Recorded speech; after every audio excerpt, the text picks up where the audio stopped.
ժողովուրդը օգտվել է տրանսպորտից։ Այսօր ինչի համար է պատճառն ինչա, որ մեր ազգաբնակչությանը զրկում են մեծ տրանսպորտից, քաղաքի հետ կապված տրանսպորտից։ Երևանին կպած բնակավայրում Քասախում արդեն տևական ժամանակ է մարդիկ դժգոհում են կառավարության տրանսպորտային բարեփոխումներից, որի հետևանքով իրենց ձևակերպմամբ ունքը սարքելու տեղը աչքը հանեցին։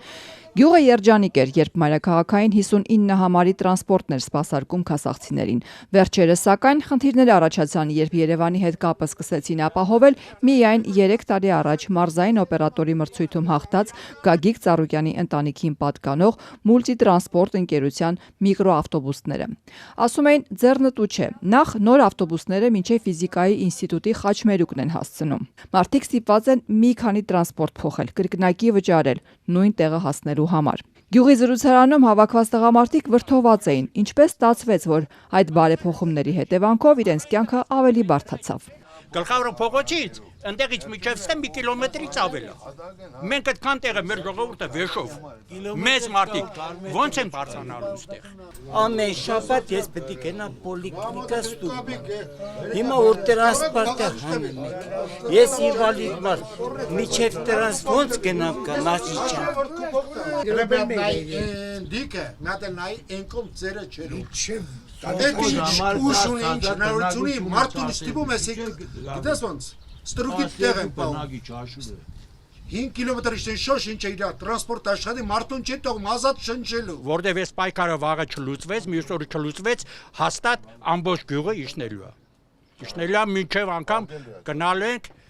ուր որ պետք է մենք արդեն գիտենք ուր են գնալու Կառավարության բացատրությունն է, որ օրենքը արգելում է երևանյան ավտոբուսներին մտնել մարզեր։ Բողոքի ակցիաները, փողոց փակելը, պաշտոնյաների հետ մի քանի քննարկումները անպտուղ էին, ասում էին գյուղի տղամարդիկ ընդգծելով, իրենց պայքարը քաղաքական չէ։ Մուլտիտրանսպորտի ավտոբուսների դեմ ոչինչ չունեն, բայց դեմ են մենաշնորհին։ Աշխատում են համատեղ աշխատեն, չէ, չի թողում, բեսպրեդել Պաումա, ու իրան ասած անցնում է, մեր ասածը չի անցնում։ Այսինքն մենաշնորհ է ստացվում, որ Այո, չեն թողում։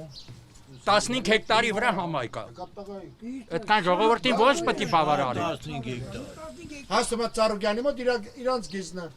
Նորից հանգստանում հետ են գալու, չեն թողում։ Այդ մարդը հետ համաձայն երկուսը աշխատեն, շատ սիրո պրոշանել, քասաղն, միստր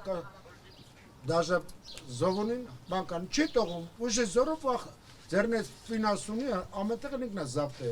Երկուսն աշխատին։ Թող երկուսն հավասար աշխատեն։ Շատերը չեն նստում,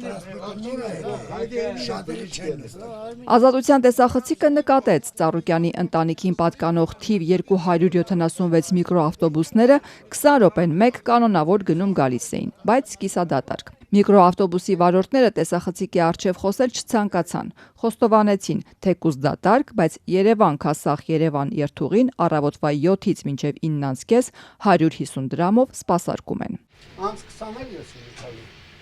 Կլինի մեջը մարդ, չի լինի մեջը մարդ կքշեք։ Կապ չունի, պետք է ամեն մեքենա ունի ժամը։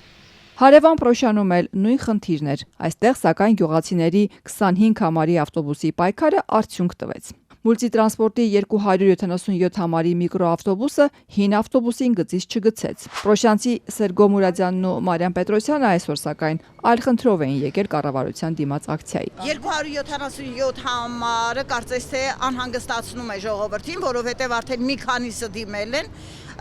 եւ ոմանք 277 համարի երթուղու վարորդներից ոմանք ասում են չմտածեք, որ սա վերջնական որոշում է